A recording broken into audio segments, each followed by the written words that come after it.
আমি এখন বক্তব্য রাখার জন্য অনুরোধ করছি মোহাম্মদ মঈনুদ্দিন, ব্যবস্থাপনা পরিচালক, দিগন্ত ট্যুরস অ্যান্ড ইন্টারন্যাশনাল। বিসমিল্লাহির রহমানির রহিম। বায়রা গণতান্ত্রিক যুব ঐক্য মহাজোট কর্তৃক আয়োজিত আজকের 2026-28 নির্বাচনের মতবিনিময় সভার মঞ্চে উপবিষ্ট আজকের এই সভার সম্মানিত সভাপতি, সম্মানিত প্রধান বক্তা, সম্মানিত বিশেষ মেহমানবৃন্দ, আমার সম্মুখে উপস্থিত আমার শুভাকাঙ্ক্ষী, শুভানুদ্দায়ী, আমার প্রিয় সহকর্মীবৃন্দ, সম্মানিত এজেন্সির মালিকগণ এবং দূর দূরান্ত থেকে বিভিন্নভাবে আগত মেহমানবৃন্দ, আসসালামু আলাইকুম রহমতুল্লাহি ওয়া বারাকাতুহু। প্রিয় উপস্থিতি, আজকের আমার আলোচনার শুরুতে আমি বায়রা গণতান্ত্রিক যুব ঐক্য মহাজোটকে ধন্যবাদ জানাতে চাই। এজন্য তারা যে স্বপ্ন দেখে সেই স্বপ্নের সারথি আমাকে বানিয়েছে। তারা মনে করছে যে নিষ্কণ্টক বায়রা করার জন্য, সিন্ডিকেট মুক্ত বায়রা করার জন্য তারা যে স্বপ্ন দেখে, তারা আমাকে তাদের স্বপ্নের সাথী বানিয়েছে। এই জন্য তাদেরকে আমি মোবারকবাদ জানাই। সাথে সাথে আমাকে আজকের এই আলোচনার মঞ্চে কথা বলার সুযোগ করে দেওয়ার জন্য তাদেরকে ধন্যবাদ জানাই। এবং ধন্যবাদ জানাই আপনারা এখানে যারা মঞ্চে উপবিষ্ট এবং যারা আপনারা অডিটোরিয়ামে আছেন, আমার কথা শুনছেন, আপনারা যে আসছেন, দয়া করে এই জন্য আপনাদেরকে আমি আবারও ধন্যবাদ জানাই। সহকর্মীবৃন্দ, প্রিয় উপস্থিতি, আমরা জানি আমরা আজকে কেন এখানে উপস্থিত হয়েছি। আমাদের লক্ষ্য সবারই এক। আমার পরবর্তী জ্ঞানীজনরা যারা এখানে আছেন তারা জ্ঞান গর্ভ আলোচনা করবেন। তবুও যেহেতু আলোচনার সুযোগ আমার হয়েছে, আমি আজকে আপনাদের দৃষ্টি আকর্ষণ করতে চাই কিছু বিষয় নিয়ে। সেটি হলো হোয়াট ইজ কল বায়রা। শুধু বায়রা বায়রা করতেছি আমরা। বায়রাটা কি? বায়রা কে? আমরা সবাই জানি, তবু আমি বলছি বায়রা ইজ এ বার্গেনিং এজেন্ট। বায়রা হলো একটি বার্গেনিং এজেন্ট, যে উপযুক্ত জায়গায় আমার পক্ষ থেকে, এজেন্সির মালিকদের পক্ষ থেকে, রিক্রুটিং এজেন্সির মালিকদের পক্ষ থেকে তাদের স্বার্থ সংশ্লিষ্ট বিষয়গুলো নিয়ে আলোচনা করবে। বায়রা যারা প্রতিষ্ঠা করছেন তারা সুন্দর স্বপ্ন দেখে তাদের কাছে জনকল্যাণ এবং রিক্রুটিং এজেন্সি কল্যাণমূলক স্বপ্ন দেখেই তারা কিন্তু বায়রা প্রতিষ্ঠা করছেন। কিন্তু কালক্রমে যারা বিভিন্ন সময় দায়িত্বে আসছেন, তাদের অর্থলোভ, বিভিন্ন ধরনের দুশ্চরিত্র তাদের মধ্যে ভর করার পরে বায়রা এখন কলঙ্কিত। বায়রা, আমরা বর্তমান অবস্থা আমাদের সবার কাছে ওয়াকিফাল। আমরা জানি যে বায়রায় আমরা যারা একটা পাসপোর্ট ম্যান পাওয়ার করার পরে আমি 100 টাকা করে জমা দিই। এর সংখ্যা কত? আমি কত টাকা জমা দিছি? কত কোটি টাকা আমার কাছে আছে? আমার টাকা কোন কোন খাতে ব্যয় করছেন? আমার জন্য কি রাখছেন? আমরা অনেকগুলো প্রোগ্রামে, আমি যদিও নবীনদের মতো, তবে আমি 1999 সাল থেকে এই লাইনটাকে আমি চিনি। আমি এখানে এসেই পড়াশোনা শেষ করেছি। আমি চিনি, কিন্তু আমি প্রকৃত হিসাব কখনোই কাউকে পাইতে দেখি নাই। এটা হয়তো এই জন্য যে যারা সদ ইচ্ছা এবং সুন্দর একটা উদ্দেশ্য নিয়ে বায়রাকে করছেন, করার পরে যারা পর্যায়ক্রমে, কালক্রমে, সময়ক্রমে যারা দায়িত্বে আসছেন, তাদের দায়িত্ব অবহেলায় হতে পারে, অথবা তাদের লোভ লালসা নিকৃষ্ট পর্যায়ে যাওয়ার কারণে আমরা এভাবে বঞ্চিত হয়েছি। এই বঞ্চিত করতে গিয়ে তারা আমাদেরকে দে মেক সিন্ডিকেট।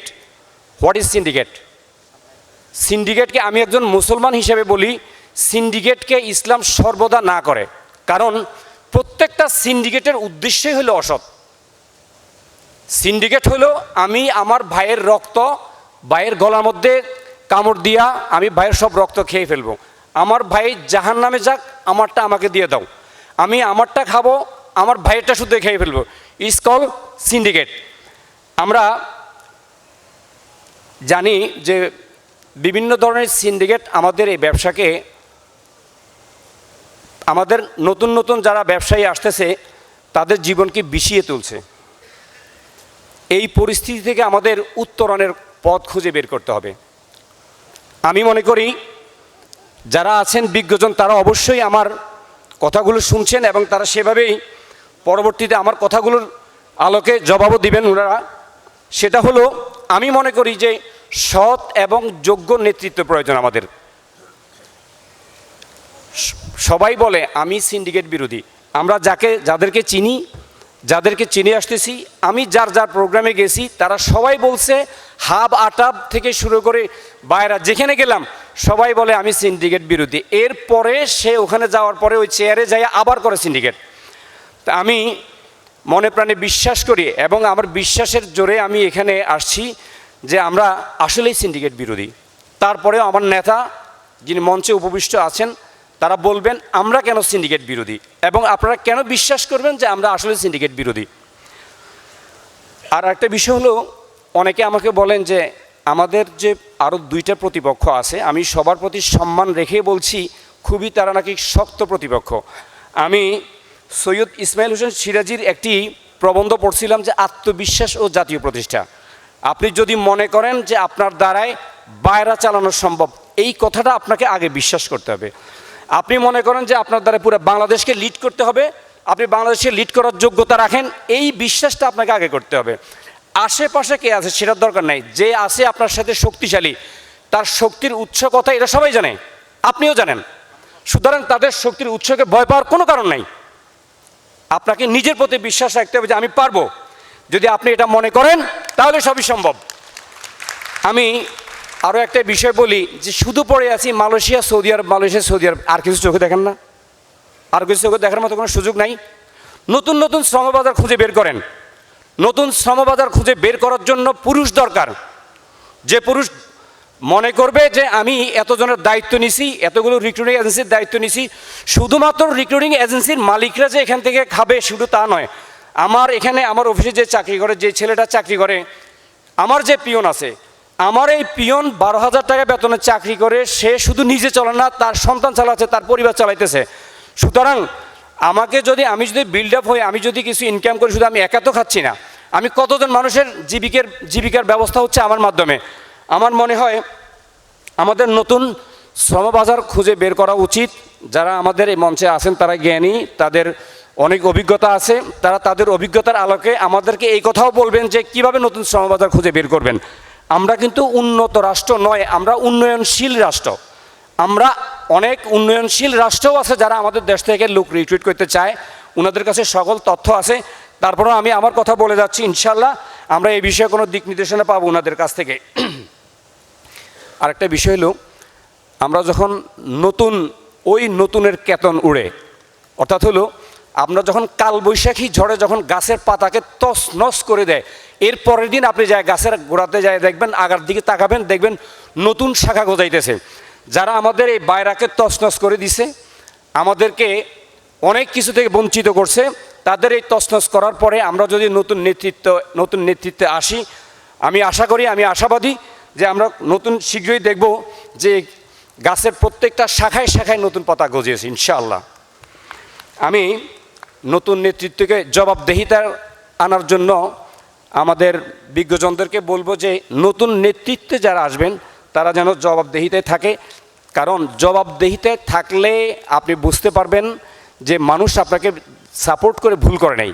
আপনি যদি বলতে পারেন এই কথা যে এবছর বাইরে থেকে এত টাকা ইনকাম হয়েছে, আমরা এত টাকা খরচ করছি, এত টাকা আপনাদের আমানত জমা আছে, বা এত টাকা আমি আপনাকে প্রত্যেকটা এজেন্সির মালিককে আমি এভাবে এত টাকা পরিশোধ করতে চাই, এত টাকা দিতে চাই এখান থেকে লভ্যাংশ থেকে, এই জাতীয় যদি জবাবদেহিতা থাকে, আমি বিশ্বাস করি শুধু একটি সেশন নয়, মানুষ আমাদেরকে সহস্র সেশনের জন্য পছন্দ করবে।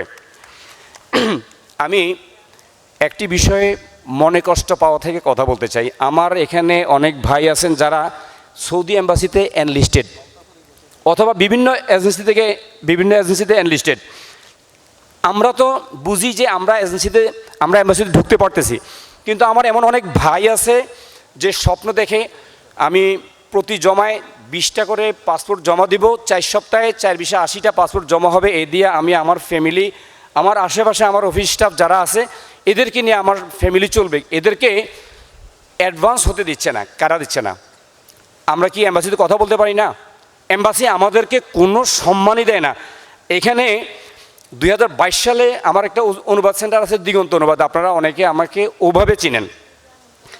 আমার এক খুব মনে কষ্ট, অর্থাৎ এখানে টাচ করেছে। আমার এক ভাই বললো যে আজকে এম্বাসিতে গেছি, যাওয়ার পরে মানে সেটা ছিল ফেব্রুয়ারি মাসের শেষ দিক বা মার্চ, অর্থাৎ তারা এই নতুন বিল্ডিংয়ে আসার পরে। তো উনি যাওয়ার পরে ভিতরে অনেকক্ষণ বসায় রাখতেছে, এবার কোটটা একটু গরম লাগতেছে, খোলার পরে উনি একটু খোলার পরে বলছে এই উঠ বাইরে। এজেন্সির মালিকদের কোনো সম্মান নাই। আমরা এতগুলো মানুষের জীবিকার ব্যবস্থার জন্য আমরা নিজের জীবন, সমাজের জীবন, রাষ্ট্রীয় জীবন উন্নত করার জন্য এভাবে চেষ্টা করি আসতেছি অপমানিত হওয়ার জন্য। আমি আশা করি আমার এই প্যানেল প্রধান এবং আমার আজকের আলোচক আমার এই বিষয়টা দেখবেন যে আমাদের এজেন্সির মালিকগণ এবং আমাদের এজেন্সির প্রতিনিধিদের বিভিন্ন দূতাবাসে যেন একটা সম্মানজনক অবস্থা থাকে। আমি সৌদি এম্বাসিতে দেখছি বাংলাদেশ সচিবালয়ের যে কোনো একজন সচিবকে শুধু গাড়ি ঢুকাইতে দেখছি আর বের হইতে, তাকে থাকতে দেয় না এখানে। অর্থাৎ এতটা অসম্মান করে। আমরা যারা ভুক্তভোগী আছি, একটা অ্যাপ্লিকেশন আমার কি কারণে আমার পাসওয়ার্ডটা লক হয়েছে এই কথাটা আমি জানি না, এই কথাটা জানতে আমাকে সুযোগ দিচ্ছে না। আমাদের যারা আমাদের প্রতিনিধি যারা এই কথা বলবে তারা তো কথা বলার যোগ্যতা রাখে না। আজকে এখানে যে প্যানেল প্রধান আছেন আমি ওনার সম্পর্কে জানি, উনি হয়তো আমাকে সেভাবে চিনেনও না, আমি ওনার সম্পর্কে জানি যে ওদেরকে কথা বলার যোগ্যতা ওনার মধ্যে আছেন। আমরা এই লোকটাকে যদি নির্বাচিত করি উনি ওখানে কথা বলতে পারবে যে আমি অমুক প্রতিনিধি, আমার এই এজেন্সিগুলোকে তোমরা এভাবে কেন বিরক্ত করছো, কথা বলতে পারবে। কাজ করতে গেলে ভুল হবে না, ভুল হয় না শুধু শয়তানের। আমরা নিশ্চিত যে আমরা সবাই মানুষ, এই জন্য আমাদের অনেক সময় ভুল হয়। তাদেরকে এটা বোঝানোর মতো লোকের অভাব আছে, আমি বিশ্বাস করি উনি কথা বুঝাতে পারবেন। এবং যে এজেন্সিগুলো এখন পর্যন্ত অ্যানলিস্ট হয় নাই, শুধু এম্বাসির গোড়ায় দৌড়াদৌড়ি করতেছেন, তারা জানেন তাদের কত কষ্ট হচ্ছে। আমি আশা করি এই বিষয়ে কথা বলার কোনো সুযোগ থাকবে। এবং কুয়েত এম্বাসিতে কাজ করার জন্য একটি বিষয় আপনাদের দৃষ্টি আকর্ষণ করি। আমার এজেন্সি, আমার অনুবাদ সেন্টার থাকার কারণে আমি মানুষের প্রতিদিনের ব্যথা আমি প্রতিদিন দেখি। আমার কাছে এসে বলছে আমার এই ফাইলটা রেডি করে দেন, 2টা ফাইল রেডি করেন, 3টা ফাইল রেডি করেন। আমি আসলে সে ধরনের মন মানসিকতা নিয়ে কোনো ধরনের কাজ করতে চাই না, যার কারণে অনেককে বলি যে ভাই একটা ফাইল রেডি করেন, এটা ফটোকপিতে ট্রাই করেন, এতগুলো ফাইল রেডি করে আমাকে দিবেন, আমার তো লাভ আছে কিন্তু আপনার ক্ষতি হচ্ছে। তো কুয়েত এম্বাসি যেই 6 জনের মাধ্যমে 12 জন বা 15 জন জমা করে, তারা বেড়া, আমরা কি বেড়ি? তাদেরগুলো লাইসেন্স, আমারগুলো কি কলা পাতা? তারা পারে, আমি কেন পারবো না? আমি বিশ্বাস করি এই কথা বলবেন আপনারা যে তারা পারলে আমরাও পারবো, আমাদেরকেও পারতে হবে। এই বিষয়ে যদি মন্ত্রণালয়ে কথা বলার দরকার পড়ে আমরা আশা করি সেখানে কথা বলে আমাদের জন্য কোনো ব্যবস্থা করবেন। আর একটা বিষয় বলি, যখন আজকে আমি ডায়াসে, আজকে আমি মঞ্চে, কিন্তু যতক্ষণ মঞ্চে না থেকে আমি আপনাদের মতো এই শাড়িতে থাকি, তখন আমার সর্বদা সবসময় হাব হোক, আটাব হোক, বাইরা হোক, যেখানে হোক, আমার একটা প্রশ্ন থাকে, মঞ্চে যারা বলতেছে তারা কি আসলে সঠিক কথা বলতেছে, সত্য বলতেছে? তারা কি আসলেই তারা সিন্ডিকেট বিরোধী অলওয়েজ বলে, সবাই বলে, যেই প্যানেলে যাই, যেখানে যাই, যেই প্ল্যাটফর্মে যাই, সেই প্ল্যাটফর্মে একই কথা যে আমরা এটার বিরোধী, আমরা এটা করতে চাই।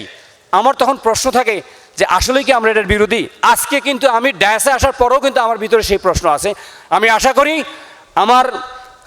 আমার নেতা আজকে আপনাদেরকে আমার উত্তরও দিবেন, আপনাদেরকে সন্তুষ্ট করবেন ইনশাআল্লাহ। আমি আরেকটা বিষয় বলি, সূরা রাদের, পবিত্র কালামে হাকিমের সূরা রাদের 11 নম্বর আয়াতে বলা আছে যে আল্লাহ তাআলা ততক্ষণ পর্যন্ত তার বান্দার ভাগ্যের পরিবর্তন করে না যতক্ষণ পর্যন্ত বান্দায় নিজে চেষ্টা না করে। তো আসুন আমরা আমাদের ভাগ্যের পরিবর্তনের জন্য আমরা নতুন পতাকা উড়ব ইনশাআল্লাহ। পরিশেষে আমি আর একটা কথা বলতে চাই, লাইসালিল ইনসান ইল্লা মা সাআ, মানুষের কাজ চেষ্টা করে যাওয়া। এটা কিন্তু লিখিত নয় যে নির্বাচনে প্রার্থী হলেই আমি জিতব অথবা আপনি ভোট দিলেই আমি জিতে যাব, এটা কিন্তু নিশ্চিত নয়। অনেকে মনে করেন এটা, আমি মনে করি এই ভুল ধারণা থেকে আমাদের বের হয়ে আসা উচিত। আমাদের কাম চেষ্টা করা, আমাদেরকে লক্ষ্যে পৌঁছাইতে হবে, এটা আমরা জানি, কিন্তু লক্ষ্যে পৌঁছাবে আমার রব আল্লাহ রাব্বুল আলামিন, আমাদেরকে হয়তো সেই লক্ষ্য পৌঁছাবেন। আমি আমার বায়রার মেম্বার, এখানে সকল এজেন্সির মালিক যারা আসছেন তাদের প্রতি কৃতজ্ঞতা জ্ঞাপন করছি, এবং মঞ্চে উপবিষ্ট হয়ে যারা এতক্ষণ আমার কথা শুনছেন তাদের প্রতিও কৃতজ্ঞতা জ্ঞাপন করছি। আমি আরেকটা বিষয় বলি যে খুলুসিয়ত অর্থাৎ একনিষ্ঠতা থাকতে হবে। একনিষ্ঠভাবে যদি আপনি চান যে এখানে পরিবর্তন হোক, ইনশাল্লাহ এই কায়নাতের সবাই চাইবে এবং আল্লাহ রাব্বুল আলামিনও আমাদেরকে পরিবর্তন করে দিবেন। পরিশেষে আপনাদের সুস্বাস্থ্য এবং আপনাদের নিকট দোয়া কামনা করছি। আসসালামু আলাইকুম রহমতুল্লাহ।